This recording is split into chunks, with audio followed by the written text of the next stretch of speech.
Hello students, good morning.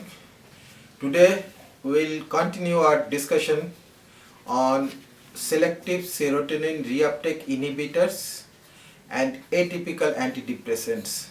As these drugs are very widely used, I think some individual drug you must know. So today we will discuss in short some of the individual drugs which may be asked in notes. First group is the selective serotonin reuptake inhibitors, which are the most widely used drug. These drugs are now first choice drug for obsessive compulsive disorder, which is very important disorder in psychiatric illness, panic disorder, social phobias, eating disorder, and post-traumatic stress disorder.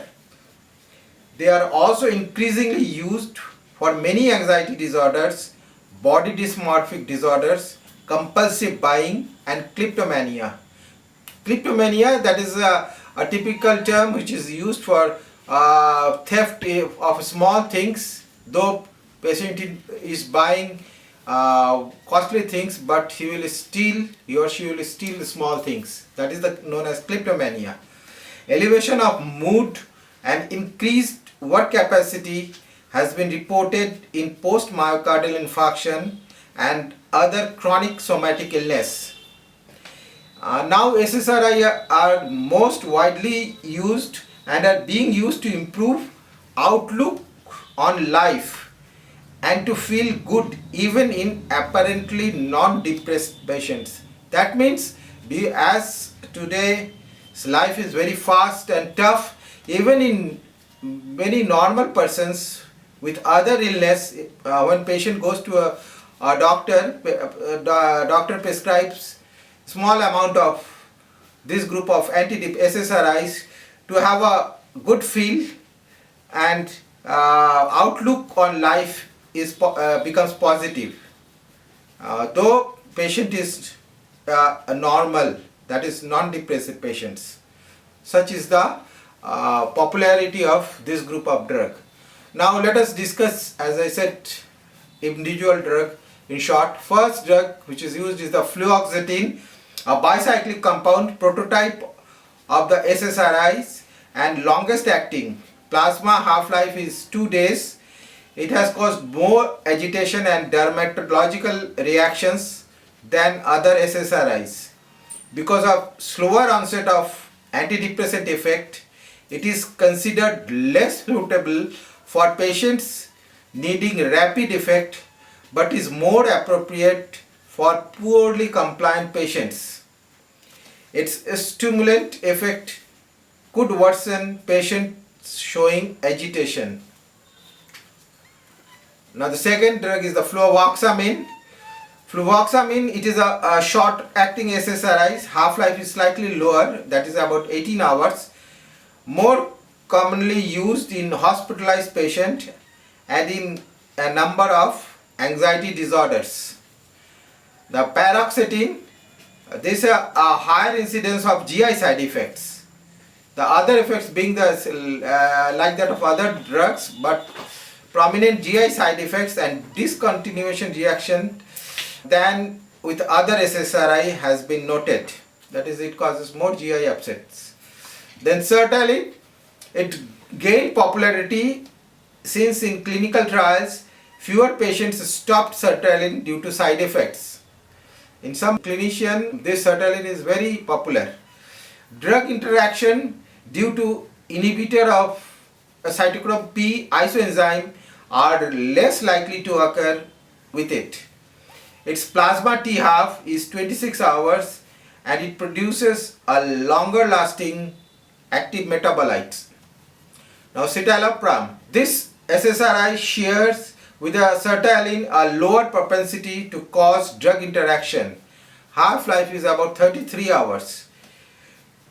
Now the important point is few deaths on record due to overdose of citalopram, because of which it is advised to be avoided in patients likely to attempt suicide. So this group of patients, this should be avoided. Now, though none of the new drugs has surpassed the older tricyclic antidepressants in overall efficacy. Some patients not responding to one type of drug may respond to the other. More importantly, the newer drugs have improved tolerability both in therapeutic as well as in overdose. Faster onset of antidepressant action, this has not unequivocally established first line drug in depression and allowed their extensive use in anxiety phobias, obsessive compulsive disorders and related disorders.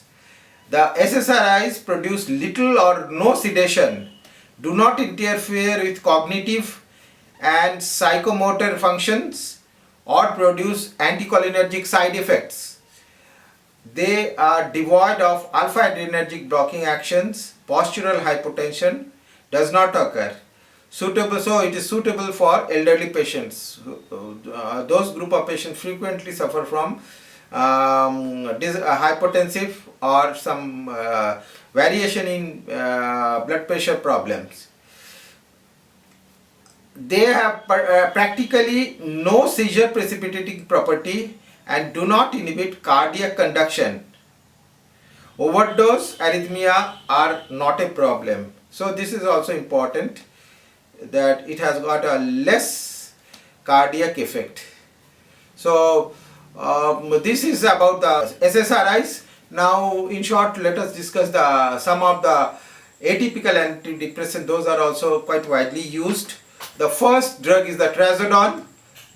It is the first atypical antidepressant, selectively but efficiently clicks 5-HT uptake and has prominent alpha blocking as weak 5-HT2 antagonistic action. It is sedative but not anticholinergic, causes bradycardia rather than tachycardia, does not interfere with cardiac conduction, less prone to cause arrhythmia, better suited for elderly.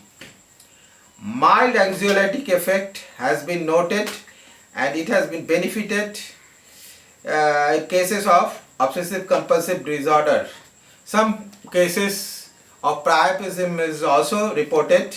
The alpha adrenergic blocking property has been held responsible for postural hypotension. Trazodone is well tolerated and relatively safe in overdose. Seizures do not occur. The next drug is the mianserin. This is unique in not inhibiting either noradrenaline or 5-HT uptake, but blocks presynaptic alpha-2 receptors, increases release and turnover of noradrenaline in brain, which may be responsible for antidepressant action. So mechanism is slightly different. Antagonistic action of 5-HT2 and 5-HT1C as well as H1 receptors. A sedative relieves associated anxiety and suppresses panic disorder. So this is additional benefit, has got some sedative property, less prominent anticholinergic and cardiac side effects, has caused seizure in overdose, but fatality is low. Reported blood dyscrasias and liver dysfunction have restricted its use. That means some cases of liver dysfunction and blood dyscrasias do occur with prolonged use of this drug. The next drug is the tianeptine. It increases rather than inhibit 5-HT uptake and is neither sedative nor stimulant. It has shown efficacy in anxiodepressive state, particularly with psychosomatic symptoms as well as in endogenous depressions. Side effects are dry mouth, epigastric pain, flatulence, drowsiness, insomnia, tremor and body ache. Then the next drug is the amyneptine. Like tianeptine, it enhances 5-HT uptake but has antidepressant property. It produces anticholinergic side effects including tachycardia, confusion and delirium, postural hypotension, conduction disturbance and arrhythmias can occur especially in patients with heart diseases. Now the venlafaxine, this is also popular with some clinicians. It is a novel antidepressant referred to as serotonin and noradrenaline reuptake inhibitor. That is, it both inhibits serotonin and noradrenaline, like the first group of drug of antidepressant, that is SNRI. So venlafaxine, a faster onset of action has been indicated. Venlafaxine does not produce the usual side effects of TCA and tend to raise rather than depress BP, and is safer in the overdose. This is a plus point. With overdose, there is no risk. Side effects are nausea, sweating, anxiety, dizziness, impotence. Now the next drug is mirtazapine. This acts as a novel mechanism. It blocks alpha-2 auto, that is on noradrenaline neurons and hetero 5-HT neurons receptors, enhancing both noradrenaline and 5-HT release. Selective enhancement of antidepressive 5-HT2 receptor action is achieved by concurrent blockade of 5-HT2 and 5-HT3 receptors, which has been held responsible for some of the adverse effects of high serotonergic tone. Accordingly, it has been labeled as noradrenergic and serotonergic antidepressants. In short, NASSA, noradrenergic and serotonergic antidepressant. It is a H1 blocker and quite sedative. As it is a H1 blocker, obviously it will have a sedative action, but not anticholinergic or antidopaminergic. Efficacy in mild as well as severe depression is reported to TCA, and benefit may start after 1 week only. Bupropion, inhibitor of DA and noradrenaline uptake, has excitant rather than sedative property.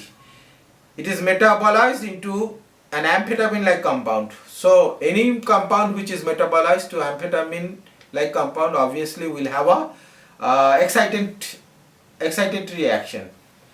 As an aid to smoking cessation, this drug is preferred.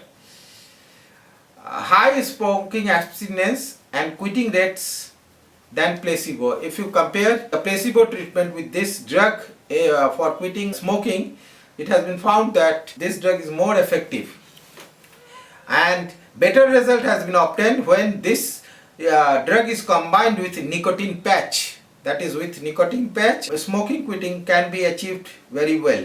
Can cause insomnia, agitation, dry mouth as side effects. Even nausea can occur. Seizure occur in dose-related manner. That is, obviously with high dose there may be attack of seizure. Now the nefazodone, a congener of trazodone, efficacy including that in severe depression and is comparable to imipramine. Successfully used for prophylaxis of recurrent depression. So this finishes our both SSRI and antidepressants individually. I have gone through some of the important drugs which may be asked in notes. So this finishes our entire antidepressant chapter, and in the next class we will discuss the anti-anxiety drugs. Thank you.